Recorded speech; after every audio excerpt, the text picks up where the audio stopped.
Hello, V. Hey, How are you? I'm good. How are you? Getting into my podcast host voice.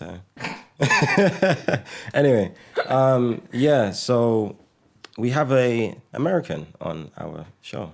I don't know. Like, how do you feel about being even being kind of labeled a American? Like, is that a thing for you? And then introduce yourself. Sorry, but I'm quite curious about that. Being labeled an American, Yeah. I mean, it's... What's that like in 2019? Because obviously, from like the British side, we're not too proud of being called. I'm not too proud about being called British, but yeah, like Donald Trump and like there's been a lot of L's for the US. There's been a lot of L's. I'm not gonna lie. I mean, I can't say that I feel like overwhelmingly proud. That's good. Yeah. I would say that I'm away from the United States and have been for so long because I needed a bit of a break. Okay. From the craziness that's going on and just how present it is everywhere. But I have become, in my travels, more aware of what it means to me to be American. Just certain things culturally that are just very, I'm like, oh, that's like an American thing. Oh, okay. You know, like I've had those awarenesses that have happened, but I think that's as much as I can say about it right now. Yeah, of course. Okay, so introduce yourself, please. Hello. Who are you? Who are we speaking to? My name is Vie Boheme, and I'm a vocalist, a dancer, an actress, a choreographer, a yoga instructor. I consider myself a multimodal artist because I use all of these different ways of expression to really talk about very like complex or multi-layered experiences that we have as human beings, as my experience as a Black woman. So yeah. Multimodal, I like that. I've never heard that before, but okay. I usually start with that and then I say the other things, but you know. No, fair enough. I like that. Cool.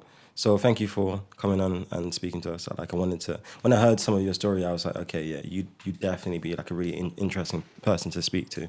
So speak about like your travels, like what's brought you here today. You're in Hackney, you're in London. How have you ended up in Hackney, London? How did I get here? Mm-hmm. That's interesting. That's such a funny story.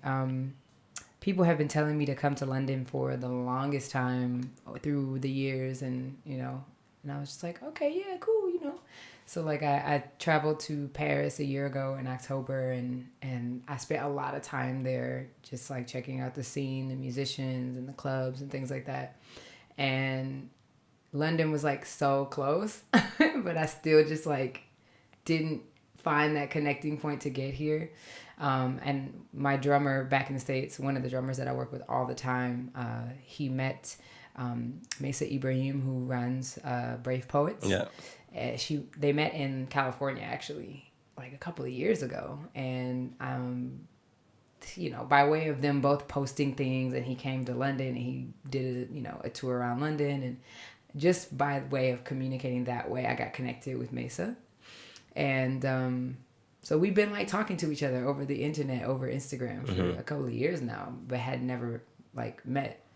And so I was singing in Morocco a couple of months ago, and I met this amazing actor. His name is Urban Hayo, and he came into the place I was singing at, and we just started having conversation, talking. There's not a million people who speak English all the time. Yeah. And in a way that I could just like casually speak it. And he was like, man, we were talking about art, and he's an actor, some of his theater work, talked about my work. He's like, you need to come to London, yo. I'm like, this random person in Morocco is telling me to go to London. I think I should make that happen. So I ended up going back to Paris. I was like, I'm gonna go, I'm gonna check it out. I'm just gonna give it a try. And Brave Poets just happened to be having a jam the week I was coming to town, which is rare because they happen usually once a month, and it just happened to land while I was coming to town. So I got to connect and link up with Mason. It was fate. It was timing. Yeah. Yeah. So. Okay. Cool. That's sick. Yeah. Okay. So let's talk about your show. The show. Let's talk about your show. So, tell us about your show. Tell us what it is, because from my recollection, I know you've done a lot of kind of pilots in the US, and now you're kind of thinking about creating this show that is quite comprehensive. Obviously, you said that the physical, spiritual, and mental health, and that's what kind of really that's what really kind of attracted me to what this show is about, and what it kind of provides and what it kind of leaves you with, the experience, I guess. So I'm not going to be able to kind of put it in the words that you can, so I'm going to let you go ahead and tell us what that is. Yeah, so it started as a one-woman show. It's called CENTERPLAY, and it's a dance theater experience that happens in the round. So that means that the audience is kind of like on the outskirts on the stage with me, and I perform in the center, what I call the play space. And that center play space is where all the transformative experiences happen for the characters I've created in the show. And the show is it's acknowledgement and elevation of the multi-layered, complex experiences that Black women have emotionally, and some of the like interesting places and circumstances that those emotions can come from that we experience all the time in our lives. So the show is, like I said, I have these characters that I've created, and we kind of watch them, have experiences. I have one character who has these really intense dreams, and I know a lot of Black women who don't even want to talk about their dreams. It's like, I don't be trying to remember my dreams. Like, I'm like, do you write them down? They're like, nah, man. And dream diary. You just kind of bypass them, And so I wanted to tell a story of a woman who has this experience, and we kind of watch her process that. What does it mean for her identity? How does her willingness or not so willingness impact her everyday personality? And so we see this woman, this character's name is Vega. She's like really like quiet into herself, and she has this really big hair, this huge afro. She kind of like hides behind it. And so when we do get a glimpse into her dream experience, her dreams are very vivid, and like she sees herself in her own image, and she's got wings, and like just the way she sees herself is huge. And so it's like a lot of times we misinterpret the emotional experiences and responses of Black women. So I wanted to kind of create a piece where we can see what may inspire certain temperaments from different Black women. Because a lot of times we're just labeled angry. It's like, nah, like I'm not angry. I'm just quiet. Okay. I'm not angry. I'm actually just frustrated right now. But that's not angry. Yeah. I'm actually confused right now. I'm confused. The circumstance is confusing me, and I'm trying to express that to you. But you're saying I'm not angry. Like, how did we get here? So the show is not a protest. It's not, some like. It's really just acknowledgement and just saying like these are the many ways we can be that can and experiences that we can have that cause us to be how we are, and that's cool. So why, do you think it's important to, say that it's not a protest? And, why have you kind of thought about this show and used that approach? So trying to kind of leave people with a kind of experience as opposed to leaving them riled up, I guess? Yeah, there's two things behind that. I would say, I take that approach because it bothers me when people say that talking about my experience as a Black person is political. And that my body is political, because it's not. It's just a body, it's just a body, no matter what color it is. But somehow we've thrown these words and these social experiences on top of the body, and that really bothers me. So nobody else telling their story is political, it's just the story. So, just kind of taking that ownership and encompassing myself as just a human being having an experience is why I say it's not a protest. I'm not fighting against anything. I'm just telling a story. That's it. I'm just sharing, cool. the truth. Okay. And another reason, what was the other reason? Why have I chosen to take this approach? Well, I think I answered that. I think you have. Yeah. So I'm fascinated with what you said about the dreams. That seems to be quite a big staple in the show, and a part of the kind of expression of one of the characters. What's the character's name? Vega. Vega's kind of Vega's character, Vega's experience. So where did that come from? Where did the inspiration to have that a staple of the show, so have dreams like a focus? I mean, it's been my actual experience directly, like in the current version of the show, because it's alive, you know, and it's still kind of evolving as I represent. I'm actually going to present the show again in March, and it has to steep, you know, and it's alive. So anyway, in the current version of the show, the dream that Vega is dealing with is a dream I've actually had. Like, I had an experience. Well, there's two parts of her experience. One is I was trying to make a decision about something in my life, and I was trying to convince myself to agree with some things that didn't make any sense. Like, none. Like, no matter which way it sliced down, it didn't make no sense. And I just insisted on trying to push through the situation, even though it didn't make sense. And what, your dream? My real life. Your real life. Yeah. Okay. And so in my dream, yeah, there was a circumstance in my dream that made no sense. Okay. And I kept trying to, like, you know, make it make sense. And I was so like, do what you do in the real world and bring it to your dream. Okay. Yeah. And it was just like this. You know, I couldn't rationalize it. And it was such a heavy dream, and it was so vivid that when I woke up, I was just like, I get it now. I think I gotta let it go. I gotta let it go. Okay. I think I'm clear now. Yeah. Okay. You know, it was, you know, when you don't pay attention to things in your waking life, your subconscious is like, hey, would you pay attention? Like, let me just give it to you another way, because you're not. There's all these signs around you. Yeah. You're not listening. It's like your consciousness kind of presenting back to you information that you haven't really had time to process. It's not about having time. It's literally, it's just, Yeah. I had plenty of time. It was right in front of me. There was nothing else to process. It was. So why was it that dream that presented the opportunity for you to kind of reflect and think, okay, let me change some shit? You said why? Why was it the dream that was that opportunity to kind of reflect and change what you were doing? Like I said, because I had tried in so many ways to, like, make this thing work. I tried with my physical body by, you know, researching. I tried mentally to make it. I tried all of these tools that were available to my humanity. So when you don't listen, you know, there are other ways that, if you believe in a spirit, if you believe in a soul, there are other ways that your being can inform you and educate you if you choose to listen. Okay.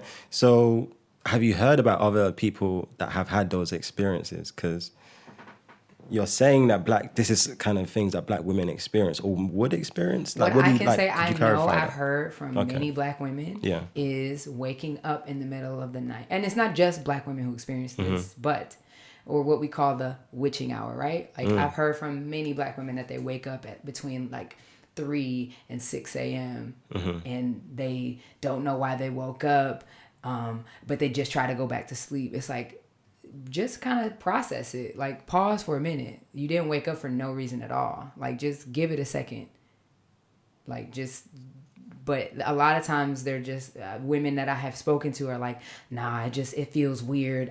They don't even give it the time to, like, think about how they feel or what was on their mind or what were they dreaming. Like, I try not to remember my dreams at all. They're weird. I just, like, nah, like, you know, how many times there's just, like, you know, and when we're talking about films about other people or TV shows about, like, non-Black women, it's like they allow themselves into those spaces and to like discover, you know, all these other things. So I think it's important to just, like I said, share an experience, and maybe another woman will be like, all right, maybe I'll, like, write in a journal or something. I don't know. Maybe I'll think about it. Maybe I'll consider that. So have you done that then? So, like, do you kind of journal your dreams? Do you kind of, I mean, at one point I was, like, having really intense lucid dreams, and I would wake up and be tired because I had so many intense dreams in the same night. I would wake up, I would just write down my dreams, everything I could remember about them, you know, because sometimes things seem like they don't really mean anything initially, but then when you go back and you read it a month later, a week later, and you're like, you can connect the dots. Yeah, you know what I mean. Yeah, yeah. If you know, that's been my experience. If it's not something you believe in, then it's just not something. No. But I mean, because I was kind of introduced to the idea of a dream diary, kind of practically, I guess, as a kind of result of something. Mm-hmm. So I volunteered when I was about 18 to go to Nicaragua so it was a kind of environmental project. So we were out there for 10 weeks, and they gave us these pills that would help you kind of digest the water there. So, help you not get ill from the water there. So, and one of the side effects of these pills were that you would get really intense, vivid dreams. And so somebody that I was with basically just said, they kind of just introduced that idea of a dream diary. Like you might as well kind of document them if you're getting, because I was really in really intense dreams, like really, really intense dreams, like really vivid ones as well. And I guess it was lucid because I was kind of in control of these dreams. So I started to document them, and I had some like real like movie-like experiences, like some real like post-apocalyptic type stuff. Really? It was weird. Yeah, man, like some full-blown stuff. I have it literally around here. And I keep saying to Mercy as well, like, I should start documenting some. I should continue that because I haven't done it since then. I'm 22 now, so it's been like 4 years since then. But I know that for me, like when I think about it, it's such a.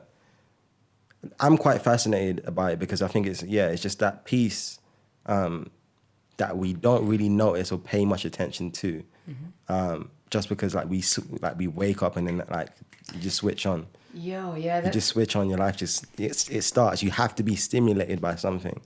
Like as soon as you wake up, it's crazy. Well, they say that I can't remember where I researched this, but I remember that when you're sleeping, there is a chemical in your brain for that is normally released when you're waking that allows you to create memories or hold on to things. When you're sleeping, that chemical is not produced. So that's why when you wake up, you don't remember your dreams. Okay. So that's the intention behind writing, like writing things down immediately. Like, sometimes I like just whenever I wake up, I just like write down like. So do you do that literally every kind of dream? Okay. Not anymore. Okay, I mean, okay, I at one point, I think there's always like. It's quite a lot to do, to be fair, if you were to do that.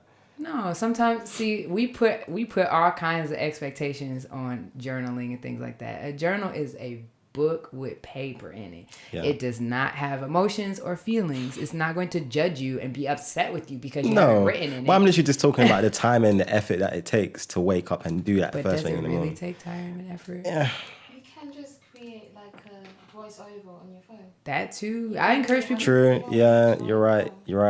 But it doesn't. I mean, like I say, it's kind of mindset, I say just write stuff down. I mean, like, I would write things like, apartment, blue walls, really messy. Just so you can shoes revisit on the floor. Okay. I mean, like, it's not like I'm literally writing down a narrative to go with it because honestly, that's what I was doing.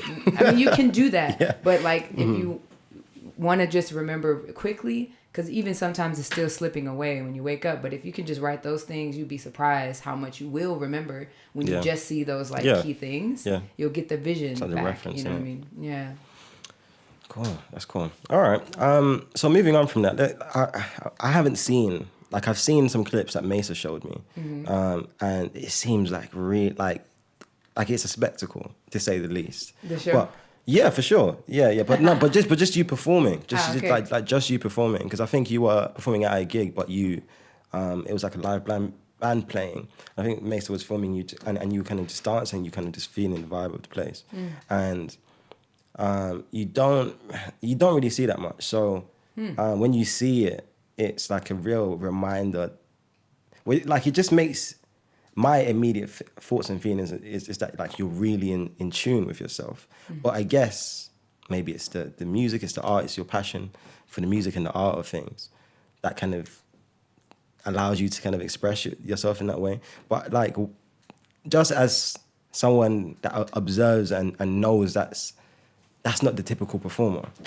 So why have you kind of taken this? Because it's, I guess, would you call it contemporary dance? It seems esque. Yeah. Yeah. So like contemporary-esque. So why do you perform in such a manner, such a way? Well, if that's a question. It is a question. Why do I perform in the way that I do? Yeah. I mean, I think my first like natural response is why not? I think like that's what Vie Boheme really means to me. It means like, why not? You know, we spend so much time asking and forcing people to like explain themselves and how and why they are the way they are, instead of just like experiencing and just letting them be who they are. I think that. But I'm saying that more too. So not even like to dissect it, but more so just to kind of understand your connection to it. Okay. Because that's what I'm really interested in. I just use every way imaginable and possible and accessible to me to express. What does movement mean to me? Movement is my ultimate prayer. It's like the most expressing energy out of the edges of every fiber I have in my body is the most generous thing I could possibly do as a human being, is to use every inch of my entire body. So that is why movement has to play such a big role in everything that I do, because it's just the most powerful thing that I have. I mean, practicing yoga taught me a level of autonomy over my body that I could have danced for 50 more years and I never would have realized how much power I have over my own body to move in this world, to be in this world. And so I'm just very passionate about sharing that with other people and inspiring people to get embodied in their own body and become aware of like how much they move their own body, or how much connection they have to their whatever they feel passionate about, or to sound, or to movement, or to the person that's next to them. You know, it's those are, I want us to return to a world where people are reaching to the edges of everything they have. You know, I want that's more interesting to me than, you know, people focusing on one thing at a time. You know, it's like I love the eras where people are like, oh yes, well I'm interested in philosophy and I know a little bit about science and math and you know I love sports too. Like that sounds more fun to me, where everybody's interested and there's energy kind of like swirling around, passion for knowledge and information. You know, like that reality is more interesting to me. I agree. You know, I like that. That's a good answer. Yeah. Okay. So I'm kind of stuck between like two different things to ask you, which is like the Kickstarter process of where you're at with the show and yoga. So what would you want to kind of get into first? Because we can come back to the show. Because when you said yoga, I was like, oh yeah, like yoga, like that's a massive thing. That's a massive part of like what you do. So let's go there. Okay. Wait, did you want to ask me something specific about it, or you just want to share? So how did you get into yoga? What does yoga do for you? Because I don't think it's such like this is. Let me speak for like the Black British community. It's not really a big thing in the Black British community, or at least within London.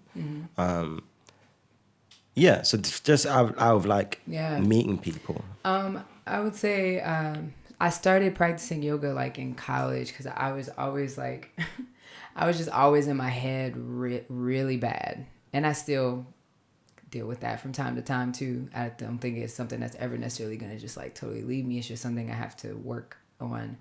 But when I was in college, I was in my head really, really bad. And I had a good amount of anxiety.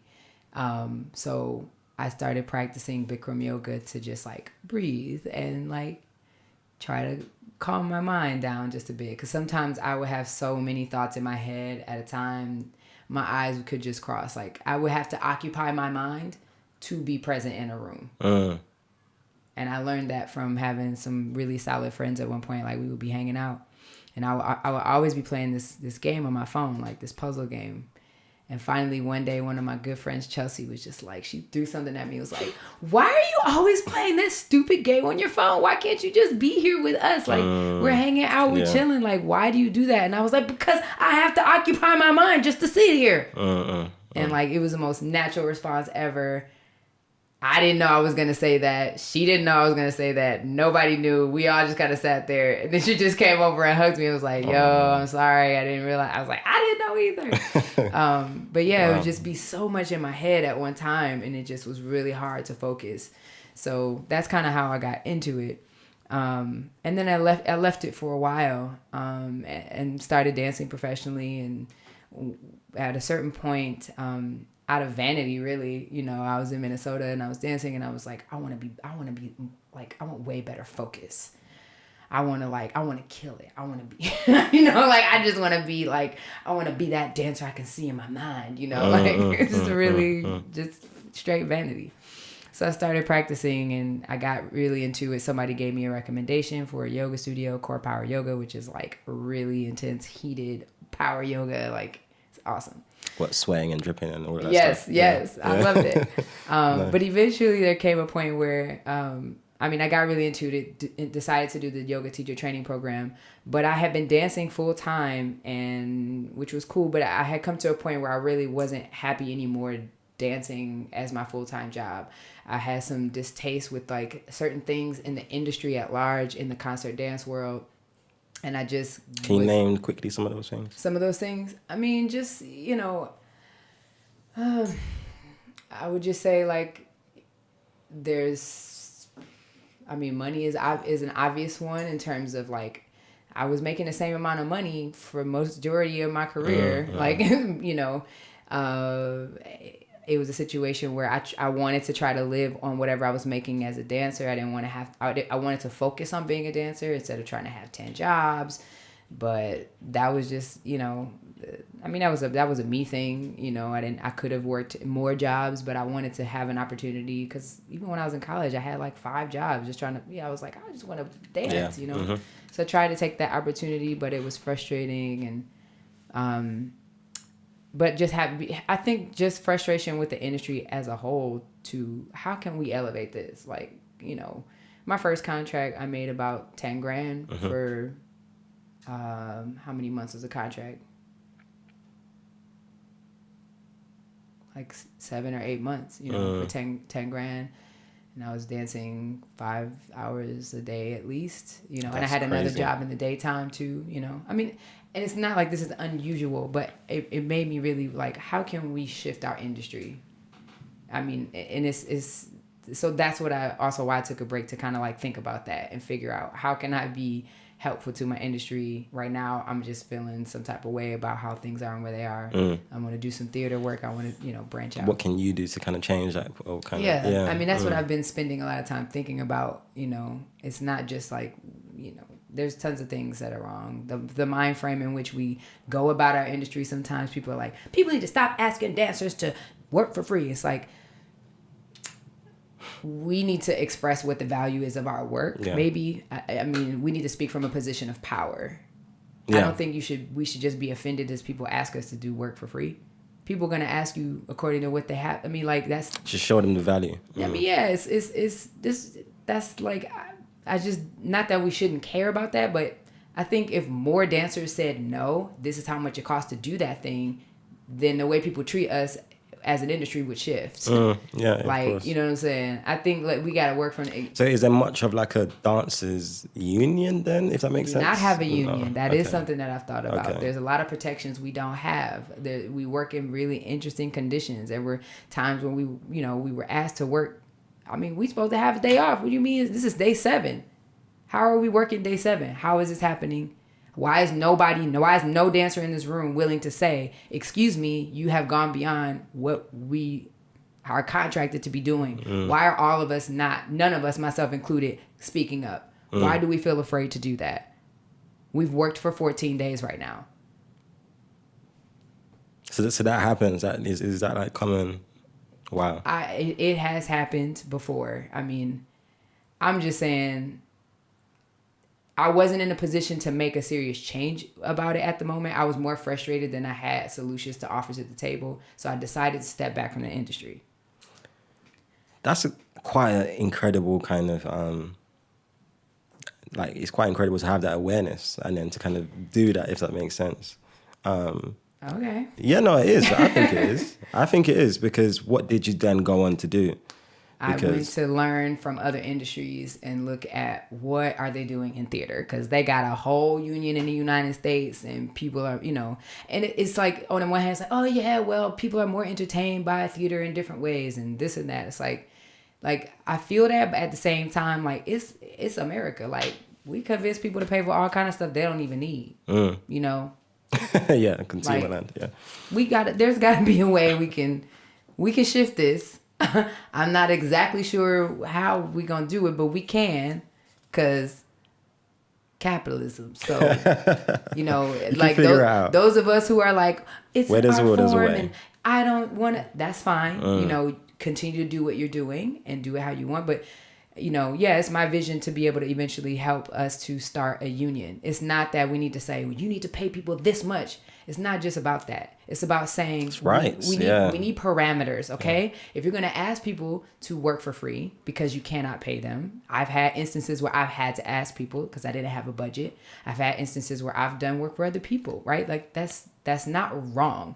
But what I do think we need is a parameter that says, I am asking you to give me 20 rehearsal hours in the next month and a half. Like, because I've heard of other situations where people are like, this person asked me to do this. We rehearsed for 6 months, and then they needed more rehearsal time, or whatever the case. It's like, we need to create a circumstance where we have more good faith and we set parameters on the value of people's time. Yeah, I think that speaks to kind of, speaking from my experience, kind of freelancing as well, just kind of how that is as a freelancer. I know there are kind of musicians unions, and largely the kind of advice would be that you have to set the expectations as the person, as the freelancer. You have to kind of set the expectations at the very start and kind of let the client know the terms and conditions if anything does happen, like a full contract, basically. You want to know what we don't talk about when you go to college for dance? Negotiating contracts. Do you know how many times I've signed away my right to arbitration? Yeah. And had no idea, what, we don't talk about those things. And it's very taboo it's just taboo. And any dancers who speak from a position of power are passed over because it's like, you're going to cause us, no, we need the fire so that we can move our industry forward. We are so far at the bottom of the totem pole of just basically being respected. And I just lost. I couldn't do it anymore in that context. But some of the relationships that I built after that, I got to the point where I was like, look, I'm not going to collaborate with organizations, artists, or institutions that are afraid of my fire. If you are uncomfortable with me asking you questions, I can't work with you. And that's just across the board. Yeah. Like, that's not even but that's not things we talk about in our industry. We don't teach young dancers how to negotiate. We don't teach them that they have a value. Is that something that you'd want to kind of work on and kind of introduce? I do when I'm ready. But I'm not monopolizing the concept. No. If somebody else comes along and they hear this and they think that they're ready before I am, like, please, like, it's not something that I'm like, I have to do this. I have to save dance. I get you. But when I'm ready, I would love to spearhead. But I've been learning on my own, freelancing, learning to negotiate internationally. It's a whole another thing to manage. And I think that I just think it's important. And that's what I'm saying. The more yoga that I did, I learned how much power I have within my own body, and that's something I'm just so passionate about sharing with other people, because I think that we live in a world that teaches us our bodies don't have any value. I think we have a lot of social issues going on that reinforces this idea. Like, capitalism is where it starts by just saying, like, your body, you don't have a value. You need so many things. You need to have a job. You need all of these things. Yeah. You're not beautiful. You need something to make you look better. Yeah. Your body doesn't look good. You need something to kind of, your clothes. Capitalism in and of itself teaches us that we don't have a value no matter what we look like. But then we have all these other social things on top, all these isms on top that further reinforces these things that our culture kind of feeds us. And so, like I said, what I've learned practicing, I want to share that with everyone. And where it ties into CENTERPLAY, where it ties into the show, is that some of the content might be frustrating for people to experience. Maybe it is, maybe it's not. I'm not really trying to re-traumatize anybody with my art making. But I think it's realistic and it's fair to say that some content, whether it's my show or somebody else's, might be challenging, right? So like, how can we... yoga is important to give people tools they can use to process challenging content. And so that's why it's important to me to pair it with the show before the show happens. And because it's something people can use anywhere. You don't have to come to, you can just go to the workshop. You don't even have to come see CENTERPLAY. That's empowerment, man. You're giving people the tools to kind of make better decisions for themselves, I guess. Yeah. If something traumatizing is happening and you can pause yourself, if you know, yoga gives you time back. Breathing gives you time back. It gives you your time to allow you to process and say, what do I need right now? Do I need to remove myself?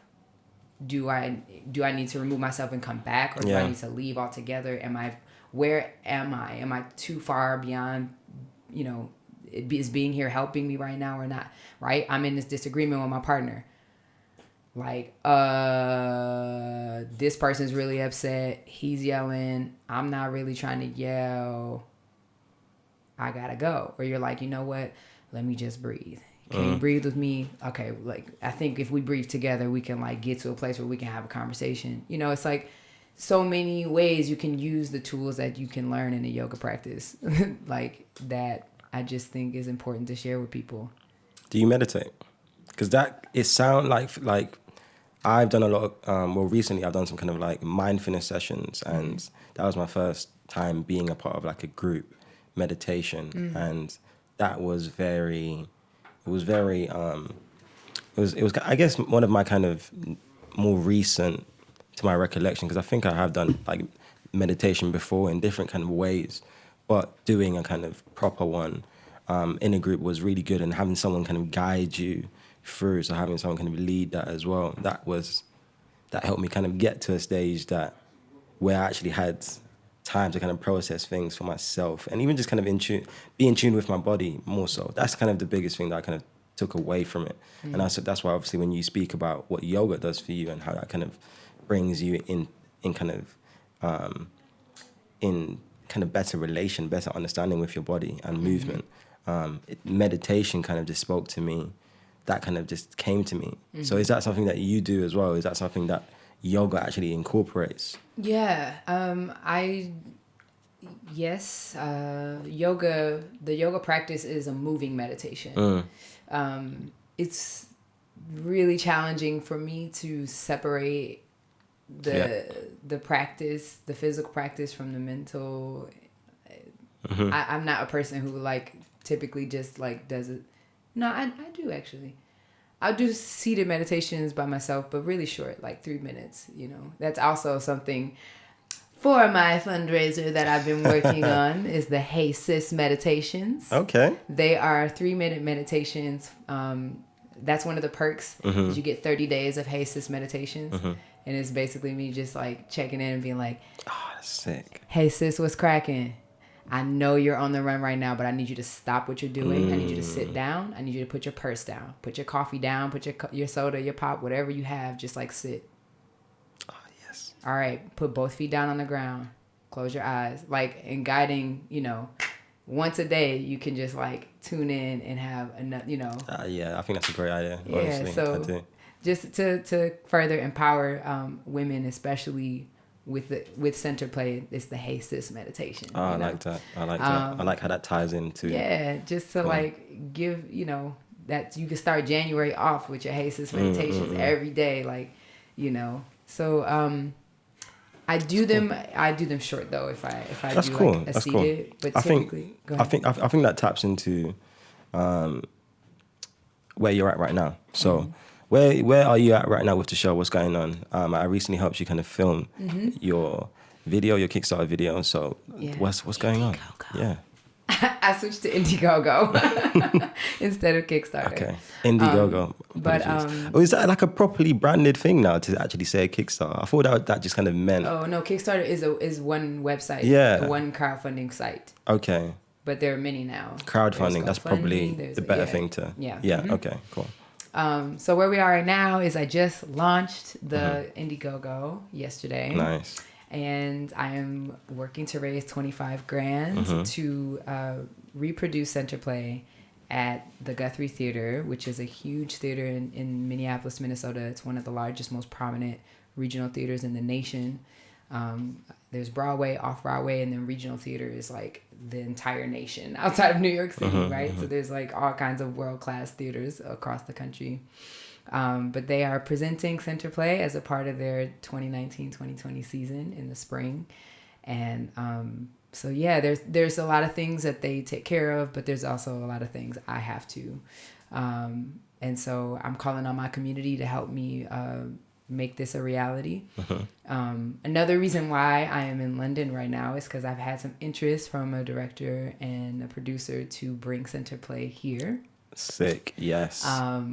So the seeds that we plant and the further foundation that gets made in March is eventually going to land us back here in London. So that 25 grand goes toward I put CENTERPLAY on the first time by myself, along with a musical director, Eric Mason, who helped me bring the project to fruition.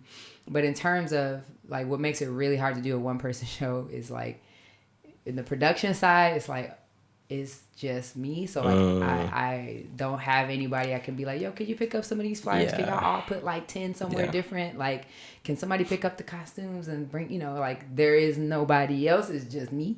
So in order to make this next production at such a special, prominent space, I've increased the team, to be able to provide me more support so that I can focus.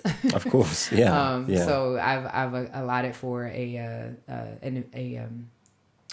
project manager for the show, and the yoga workshop series, which I'll talk about in a second, and also a directorial advisor, because it's really hard to be in a work and not be able to see it. It's like hard to really refine the project. Yeah, of course. You need someone kind of outside of it to kind of help you. With perspective sometimes. So, and then costumes, the sets, what was great about the first time I did it, oh my gosh. So the whole set is like living room furniture. It's couches, chairs, rugs, pillows. Like I want to make the audience feel as comfortable as possible as they watch these women process some challenging things in their lives. But what was cool that I got to do with the last time is when the show was over, because at the time it wasn't scheduled to be anywhere else. And I didn't have the cash to just like store the set indefinitely. So I actually gave away majority of the set to the community. Anybody who wanted to come pick up a set piece, they could have it. So people in the community got to take couches home, big, huge pillows and cushions and things, you know what I mean? Which felt really good to be able to do, but left me kind of without a set. So now that the show is happening again and I have to like bring, make that happen. So like we got to get a set, costumes and better costumes that support these characters, really refine the project a little bit more. And my very exciting community component, which I'm so excited for. So my plan, and because it's happening during Women's History Month, yes, in the U.S. we celebrate Women's History for a whole month. I want to provide. When did that become a thing? Was that always a thing? I want to say like within the past 5 years. Okay, cool. No, not like a rough idea. Like, so it's a new thing. Okay, cool. Yeah, it's pretty new. It's not like 20 years. Yeah, but sorry, I cut you off. Go ahead. But I want to provide yoga workshops and some panel discussions across the Twin Cities for the entire month of March. I want to be able to reach out to women's shelters and either go myself to those spaces or provide resources to allow them to bring a group of women to the space where we're having those workshops. But I prefer to go, it depends on how much space they have. So I'm in talks right now with some women's shelters and other mental health organizations that serve to support women or people of color. so that we can all like, let's sit down and connect as many people as we can with these resources in our own community. And that's like a big passion that I have too, in terms of my bigger vision as an artist, is when I'm on tour, like when I'm in London, I'm hitting London. It's like, cool, Vie Boheme is teaching a POC only yoga workshop on Tuesday. Hey. She's teaching another yoga workshop that's open to anyone on Wednesday. She's presenting CENTERPLAY, her one-woman show, on Thursday. And she's going to be, what's the biggest music venue in London? Biggest? Probably like Royal Albert Hall, O2, And she's at London. Albert Hall on Saturday night. Yeah, there's a few. So those yoga workshops is an opportunity for me to become aware of what is happening on the ground in this city that I'm in. Like, and are people connected with these spaces that can nurture them? Like, and so I would love to be like that plug to get people into these spaces in their own community. And maybe people who love live music, but they don't really like yoga. But it's like, hey, but I love V, so I'll try it because it's V, you know. Yeah. And it's like, oh man, I love yoga, but I don't really be going a lot. I don't really. That's like not really my thing. But I love yoga. I love V, so I'll try it. So using all of these things that I love to give people as many ways to nurture them. So you don't have to have music in your life, but it does nurture you, right? It gives you a way to connect to your own emotions. For sure, for me. You know, obviously I could go on and on, but that's just a little bit more. Thank you. Is there anything else that you want to kind of say about the show, about yourself, about your time here in London, before we end the show? I love London. Yeah. London. We love you. Thank you. Like, honestly, you're like, when I met you, I just instantly knew that you're a great person. So it was good to connect. Yeah. Yo, I'm glad. Yeah, thank you. Same thing. I love that you are creating this platform. Thank you. To provide space for Black creatives and people who are involved in their community to express themselves, to share a little bit more about the work that they're doing, and to be like also a hub for people to like connect with those people. She articulated it way better than I could have. Yeah. No, because obviously that's my understanding of it. That is definitely what it's about, for sure. It's about some other stuff too that's maybe not as serious, some less serious stuff. Some more kind of loose topics and themes, but that is definitely a really big part of it, which is obviously why when I heard your story, I thought, okay, yeah, it makes perfect sense. Yeah. So I'm glad we kind of got this kind of opportunity to do this before you left. Yeah. Like the day before you left as well. I know, right? Thank you very much, honestly. I'm not gonna mess with you on the camera though. So this happened the last day before I was leaving. I am gonna say something, okay? And so I had messaged him because we was gonna get together, okay? And he was like, "Hold my hands up." I was like, "Yo, I'm free a little bit later." I was like, "I'm 1 o'clock." I'm like, "Yo, how about 7?" And then at like 3:30, 3:45, it's like, "Oh no, I'm not free that late." I'm like, "Okay, so like." Exposing I'm a my whole hour away organization right here. That's cool. That's all right. I'd take so, yeah. And that's why I'm wearing sweats right now, and I have no makeup on. I ain't got no eyebrows on. Hey, it's all good. It's all good. I can't walk about. We would have. We accept you all inclusive. What do you say? Have you seen me without my eyebrows? You know, He knows what I'm saying. She was fine. You know, she was fine. She's gotta have your eyebrows on at least if you don't have those on. I get you. Right, okay, anyway. Well, when you're back in London, hit me up. Let's do another show. Let's check in again. I'm definitely gonna get the kind of BlackPrint community and the people that I know kind of plugged into what you do. Yeah. And this is a great way to give platform to that. So yeah. Thank you. Thank you. Appreciate you. Okay. Hey.